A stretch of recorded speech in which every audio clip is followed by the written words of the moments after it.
Family of Andrew Brown Jr. finally got a chance to view that police footage of his shooting. It wasn't a lot of it, but it was something. And this after a judge gave orders authorizing the viewing. Ashley Martinez has more from Elizabeth City, North Carolina.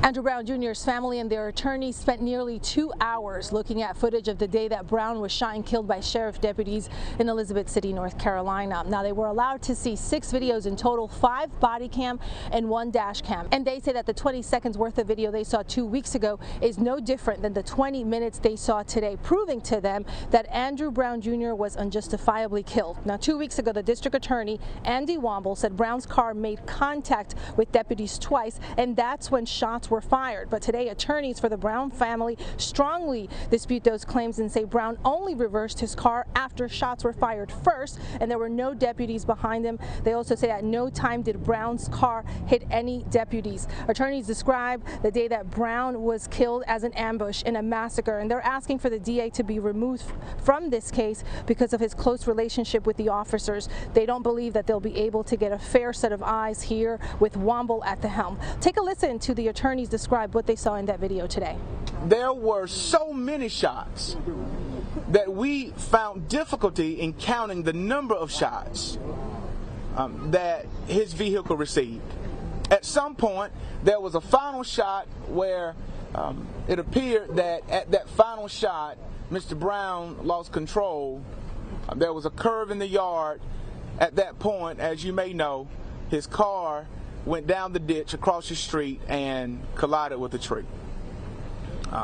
When they went to the vehicle, we were able to see when they approached the vehicle, we counted approximately 6, if not more, bullet holes in the side of his car, in the passenger side of his car. Windows were shattered. We were able to see 1 shot in the front windshield, and we were able to see a number of shots, approximately 6 at least, in the back windshield. Now we know what they were trying to hide. That's right. That's it. Now we know why they didn't want to release the tape. Now we know why they still don't want to release the whole tape. Now we know. What was described by Chance Lynch, Chantel Lashley, is a massacre. You should be outraged. You should be outraged that in 2021, that a man can be killed, gunned down by a firing squad. Now I'll be damned just because they wear a shield or badge that the killer should still walk free. And attorneys also describe the moment that they say they saw Brown's body being taken out of the car by sheriff deputies. He was dead. They said they laid him down on the ground head first, then left him there and went inside the home to search the place. In Elizabeth City, I'm Ashley Martinez for Start Your Day. All right, a lot of emotions here. Our legal expert, Candace Kelley, joins us now to talk more about this case. And Candace, you heard the lawyer there saying it was a massacre basically by a firing squad. They saw like a little bit more than 18 minutes of tape. And it was basically the same thing they saw a couple of weeks ago when they only got to see 2 minutes of tape. Let's role play for a second, Candace. Let's make you a lawyer right now. Let's make you the DA for the defense right now. And why wouldn't you be more transparent? If not to the media and the public, why wouldn't you show the family more of the video? Yeah. Well, one, I would be asking the judge to, I want to protect my jury, first of all. I want to make sure that everybody's impartial.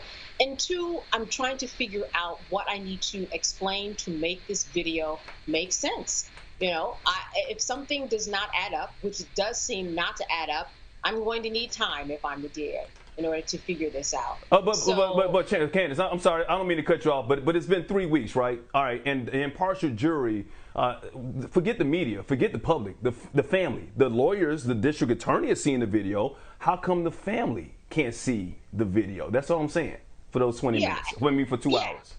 Yeah, and in this situation, what you have is the judge who has the discretion, and so it's the judge's, last word. He's the one who gets to say yay or nay when the tapes are released and how much is released. So at this point, all of the onus and all of the burden is on the judge. and he is taking the blame for this to say, I don't want this to be released because of this reason.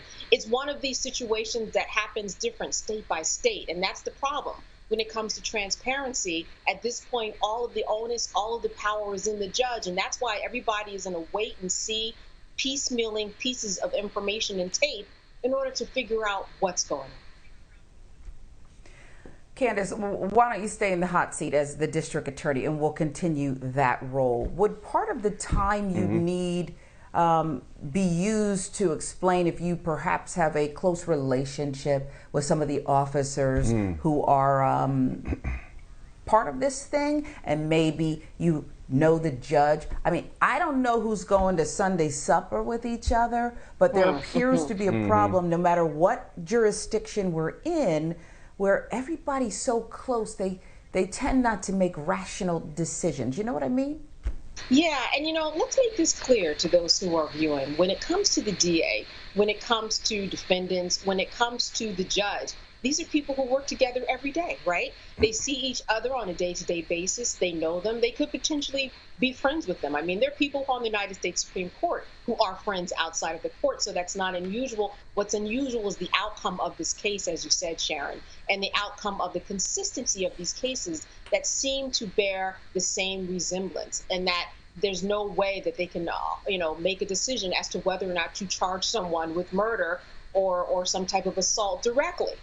So you're right. In this case, you've got the sheriff's office, you've got the DA's office that share the same floor. So they see each other every day, which is why the family is saying, DA, listen, we need you to recuse yourself at least from this case, because there's no way that you can't avoid an appearance of impropriety. So that's what they're asking for right now, of course, in addition to other charges. But mainly, let's get somebody off of this, the DA, so that we can start from scratch. Yeah, and I'm going to let Mike ask the next question, but I just want to be clear. We don't even talk about Sunday supper because Elizabeth City is only 12 miles. It's 12 square miles, so you might live next door to each other. I don't know. Yeah. Go ahead, Mike. Oh, yeah. You've seen these people at the grocery store at the very least, right? They know each other. Right. Candace, what do they usually do during a trial in these situations? They usually make the victim, right, into some kind of wild child maniac. So if they had what they say they have, which is Mr. Brown actually using his car as a weapon to harm these sheriff's deputies, why wouldn't they actually want to show that evidence to the public to kind of clear their name, so to speak? Because this is a PR nightmare. It is. And when it comes to the PR, what they've set up, first 20 seconds, then 20 minutes. But then what exact 20 minutes? Not the 20 minutes, as you're referring to, Mike, that's going to vindicate them freely, but 20 minutes that still leaves it up in the air as to what happened, and that according to the family, they see what happens, that the hands were on the wheel before the shots, as opposed to what the DA is arguing. So where is that video? And that is the problem, Mike. Something is being hidden. What is it? We don't know. But if they did have the video, they did have the video that would vindicate them, wouldn't the family have seen it? Wouldn't we have seen it? We already know about Andrew Brown's history, right? Oh, yeah, we would have seen it. Yeah. We already know about his history in terms of him being arrested. Why don't we see the video that should go along with it? We have not, and I think we know the reason. Yeah, we don't want to jump to conclusions, Candace. George Floyd had a medical emergency. Police told us about that. Absolutely. That first day. So, yeah.